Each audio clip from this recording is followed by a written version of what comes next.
This morning we are having a sponsors breakfast to recognize and thank the sponsors for the 2023 Nairobi Marathon. We are very glad to have about 37 sponsors this year who have raised for the marathon 70 million shillings. That money is both in kind and in cash. We're very excited. This is our 20th edition of the Standard Chartered Nairobi Marathon. In the last 19 editions, we've seen the power of partnerships, and therefore for our sponsors and partners today, a great thank you as we count down to the marathon on the 29th of October. So for the 20th edition, we would like to make it special, and we have a few things that we're doing. One is the partnership is growing, so this year we have more sponsors than we've had in the past. As I mentioned, we have 37 sponsors who've raised 70 million shillings. This year we've got an ambitious target to get 25,000 people to participate in the marathon. We are seeing good registration, and we continue to encourage everyone to continue registering on nairobimarathon.com. And then this year we are really pushing hard to have a sustainable marathon. For example, our water this year will be in recyclable cartons, which helps us do away with the plastic that's normally there in such events. Also, every waste will also be recycled by our partners. In addition, we spent some time taking feedback from the running clubs and other runners to make the experience in the marathon better. So you'll find more watering stations. We do have one of our sponsors providing fruit, which will also help with the hydration. So this year, like last year, we'll be in Uhuru Gardens, but you'll get a better experience. We have a village which has a dedicated sponsor as well. And we're also building our partnership in different ways. In our 5 kilometers family fun run this year, we've got Prudential who have taken over the race. So we are hoping to continue making our marathon a world-class event. The route has been measured and is going to be certified by AIMS, as part of the marathon event. And with that, you can then use the times that you use for the Standard Chartered Nairobi Marathon in international races. And as always, we'll make sure that it's a clean race. We've got technology, cheap technology for all the participants in their bibs. And also we will be working with ADAC for them to do the anti-doping tests for the participants.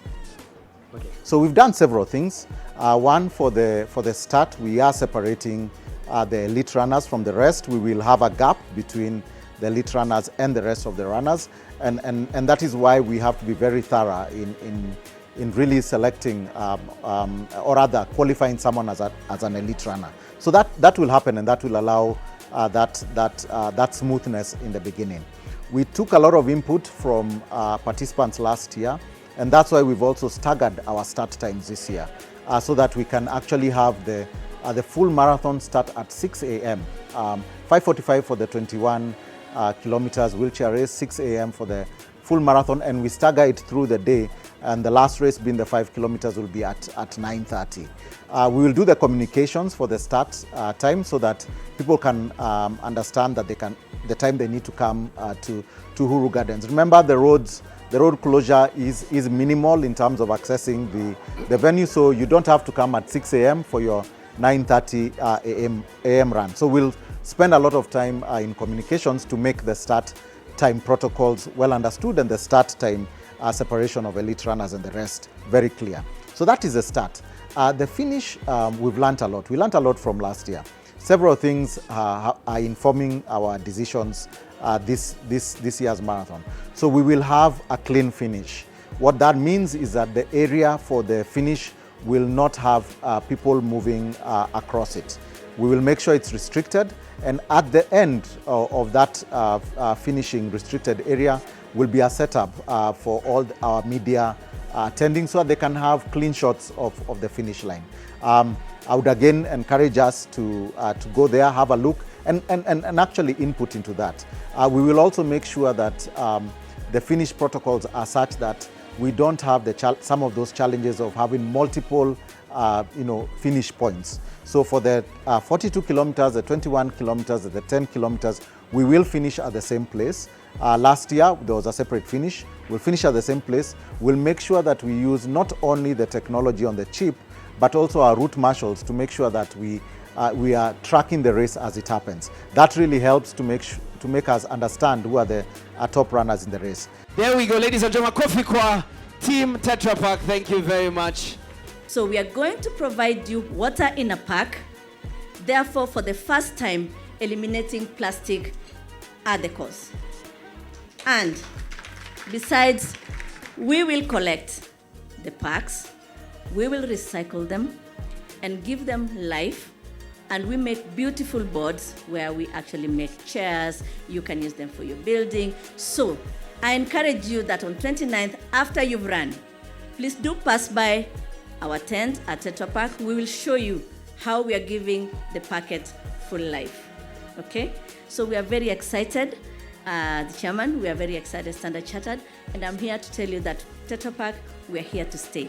We have actually provided water to the tune of about 5.6 million shillings, and this basically is part of what we do, because at Tetra Pak, sustainability is at the core of how we run our business. Okay, I know that Standard Chartered are going into planting trees as part of their sustainability agenda. At Tetra Pak, all our packaging, if you look at it, it's got the FSC sign on it. We resource all our materials from responsibly managed forests. So basically means that as much as we use the paperboard, we are putting back into the forest that we get the paperboard from. So we are very excited because this means that our agendas are intertwined and that we are working together to leave the environment a better place. I also know that Standard Chartered are working on the Future Makers program, which basically is protecting the good of people, giving economic empowerment to the young people. And this is what we do at Tetra Pak. We protect people. We make sure that we have food available everywhere. It's safe, it's aseptically packed, and that is why you find that a lot of the juices you see and the milk that you find in the supermarket have a shelf life of 6 to 9 months. This is because it's aseptically packed to keep it safe and keep it longer on the shelf.